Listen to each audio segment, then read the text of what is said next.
In our previous lecture, and you really need to look at that one first if this lecture is going to make much sense to you, but in that lecture I contended that, firstly, it is all about truth.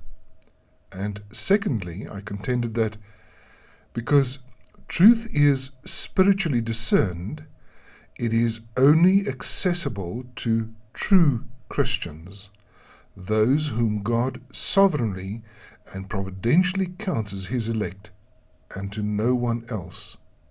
Not to the Jew, not to the Muslim, not to the Hindu, not to the Buddhist, not to the Taoist, not to the atheist, and not to anyone else, including those who label themselves Christian for all the wrong reasons, because of tradition, or because of culture, or because they were baptized as infants, or because they happen to subscribe to a Christian ethic, or because they responded to an altar call, or because they once mouthed the sinner's prayer, or because they like Jesus, or because they regularly attend church, or belong to a prayer group, or attend a Bible study group, or because they've been ordained as priests or as pastors, or as a pope, or for any reason other than the fact that God, by his sovereign grace alone, elected to raise somebody out of his natural condition of spiritual death and give him or her spiritual life.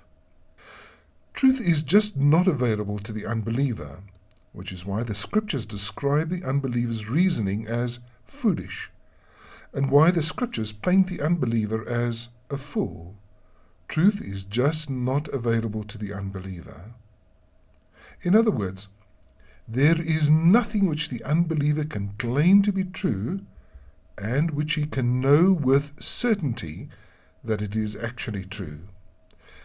Let me say this again because it is so critically important if we're going to do apologetics properly. Like all of us, the unbeliever also makes a lot of truth claims, and he does so all the time about a lot of things. You see, making truth claims is just something that is simply unavoidable for all of us, for both believers as well as unbelievers alike. But here's the difference. Whatever the unbeliever claims to be true, or whatever he believes is true, he can never know with apologetics certainty that it is actually true. Because truth, and here I mean true truth, is the exclusive province of God's elect. Truth is only accessible to the true Christian, and not even to the person who merely professes Christianity, but only to God's elect. Now, I realize that in the kind of pluralistic, relativistic, postmodern culture in which we find ourselves today, a lot of people, including many people who profess Christianity, will bristle at that suggestion, but in the words of J.C. Ryle, we have the truth and need not be afraid to say so. Sadly, however, and for all the wrong reasons, that is a conviction which we as Christians have steadily abandoned over the past century and a half. Let me show you. In a recent poll conducted by the US-based Christian research group Barna, they found that, and listen to this very carefully, only 9% of all adults who profess Christianity admitted that they in fact subscribe to a Christian world and life view. In other words, 91% of all adults who profess to be Christian confessed that they didn't really believe that what they as Christians believe is actually true. And amongst teens who profess to be Christian, that figure was an alarming 98%. 98% of young people who profess to be Christian confessed that they didn't really believe that what they as Christians believe is actually true. So do you see why it is that I contend, while Christians believe in God, and I'm not entirely sure what that even means, they do not actually believe God? Of course, Christianity is therapeutic, it is comforting, it is ameliorative, and so on. But actually true? Nah, not really. For truth, the vast majority of people who profess to be Christian are of the view that we have to look elsewhere, anywhere but the revealed Word of God. And this, I believe, explains why we as Christians have in fact forfeited the epistemic and moral high ground to the secular world. You see, there was a time in the history of the world, not so long ago in fact, when Christianity occupied the unassailable position as the ultimate authority on all questions of truth and morality. God in His revelation stood as the final arbiter of what is true and what is not, of what is right and what is not, of what is real and what is not, of what is authentic and what is not, of what is worthwhile and what is not, of what is meaningful and what is not, and so on. However, over the past 160 years or so, that distinction has slowly but surely been clawed away from the grasp of Christians by the secular world in order to claim it for themselves. And here's the thing, they've succeeded where we have failed. Now, if you don't agree with me, or if you don't like what I'm saying, then just think about it for a moment. For example, our secular culture has successfully entrenched Darwinism as the only credible explanation of the origin of everything. It's all over. It's on television. It's in our newspapers and in our books and in our magazines. It's in our schools, in our universities, and even in our seminaries. It's all over. Darwinism has become the pervasive orthodoxy of our time. But that's not all. The reigning view of what ails the world and how it ought to be fixed now rests with the likes of secularists like Dr. Phil. And it's the secular world who decided for all of us that abortion is okay, that same-sex marriage is okay, and that beyond a certain age, it's okay for us to indulge in pornography, and for us to sleep with whoever grabbed our fancy, and for our language to be peppered with profanities and so on. No longer is it Christianity, but rather is it the secular world who gets to decide what is real and what is not, what is good and what is not, and how we and our children ought to live our lives, and how the problems of the world ought to be fixed, and so on. And so, if we are to allow ourselves a moment of intellectual honesty, we have to admit that, as Christians, we've surrendered the position which we once held as the unassailable epistemic and moral authority in the world to the secularists. That's just a fact. It's a sad fact, but a fact nevertheless. But what has always intrigued me is just how did all of this happen, and why did it happen? And perhaps more importantly, what do we need to do to remedy the situation? What do we need to do in order to reclaim the epistemic and moral high ground once again? Okay, so let me tell you the why. I will argue that we lost the argument over every one of life's most important questions because we tendered a feeble apologetic. We've advanced an apologetic which is itself utterly incapable of ever bringing us into possession of the truth, which, if you think about it, is a really troubling thing, especially if you consider that truth is in fact the very objective of every apologetic. Truth is what apologetics is all about. But the way we've been doing apologetics all these years just doesn't lead us to the truth. Our argument for the truth of what we as Christians believe has failed because it itself is utterly incapable of success. The way we've gone about doing apologetics just does not allow us to conclude the truth of what it is we're arguing for, whether it's the argument of origins or marriage or the unborn or justice or right and wrong or whatever. Our apologetic has been something of a Sisyphean effort. Do you remember who Sisyphus was?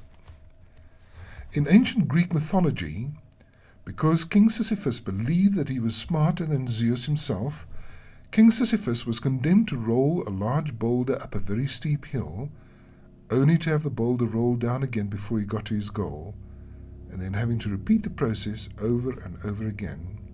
That story always reminds me of the way we've been going about doing apologetics. Our apologetic has been an exercise in utter futility that is guaranteed to fail every time, because, like the reasoning of the fool, it will never bring us into possession of the truth.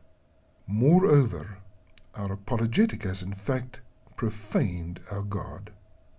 Now, I realize this may be very confusing and perhaps even very disconcerting to you, but this I promise you: if you persevere with me throughout these lectures, then there will come a eureka moment when the penny drops and it will all suddenly begin to make sense.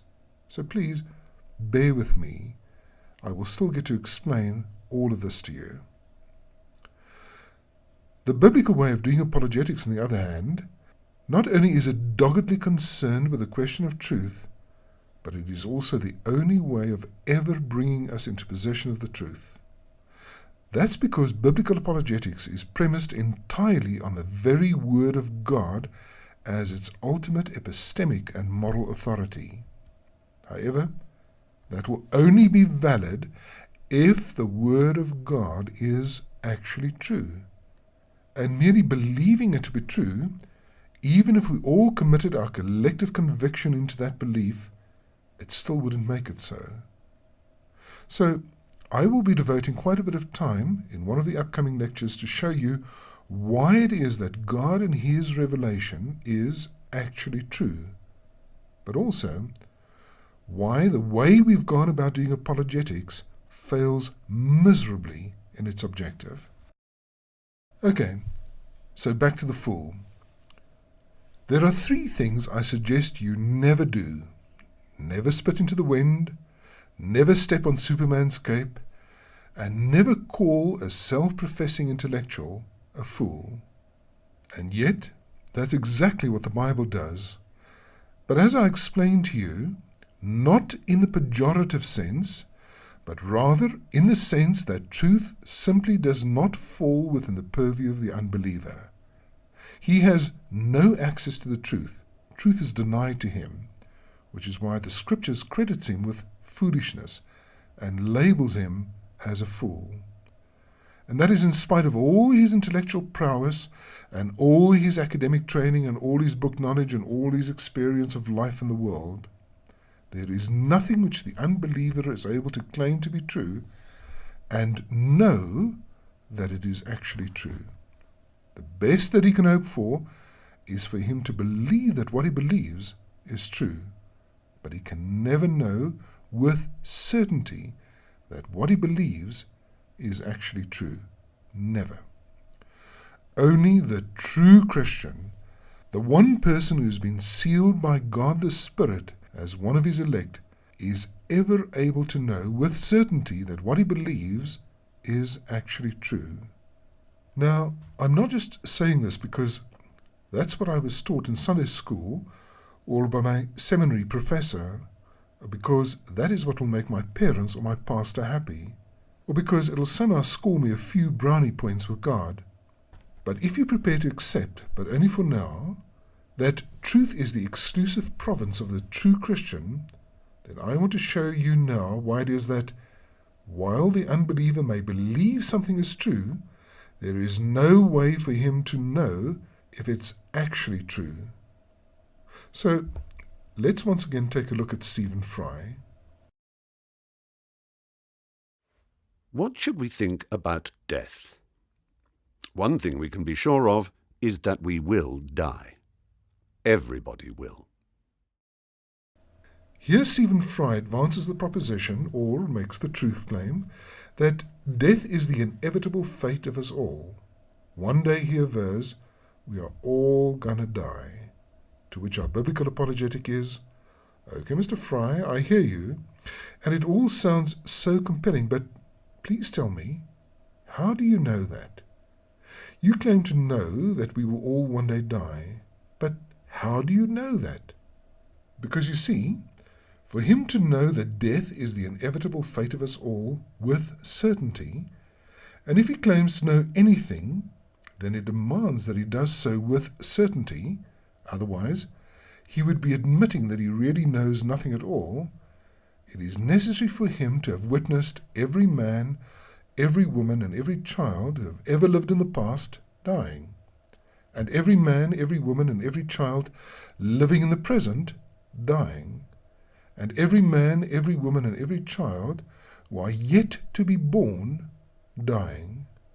And even if he were able to do that, even if he were omniscient, even if he were omnipresent and sempiternal, because that is what it would take for him to know what he claims to know, then he would still not be able to claim it, because he himself would first also have to die. And then, of course, how is he going to claim it? He's dead. Unless, of course, he is somehow also immortal, not affected by death. In other words, the only way that someone like Stephen Fry could ever claim to know that all men will one day die is if he were God. But he's not. And that's what qualifies him as a fool in the biblical sense. Now, here's the really weird thing. I agree with Stephen Fry that all men will one day die. But as a Christian, I'm able to say it for very different reasons. Not because I'm appealing to empirical evidence as my standard of truth, but because I'm appealing to the revealed Word of God as my objective standard and my absolute source of truth. In other words, the only way that I am able to say all men will one day die is if God reveals it to me, and he has. Just as people are destined to die once, and after that to face judgment, so Christ was sacrificed once to take away the sins of many. Hebrews 9:27 and 28. However, all of this, of course, will only be valid if God in his revelation actually is true. And I grant that I've not demonstrated that as yet. So please, bear with me for a while longer as we make our way through this series of lectures as we learn to do apologetics the biblical way. And by the way, please do share your views with us by clicking the link below.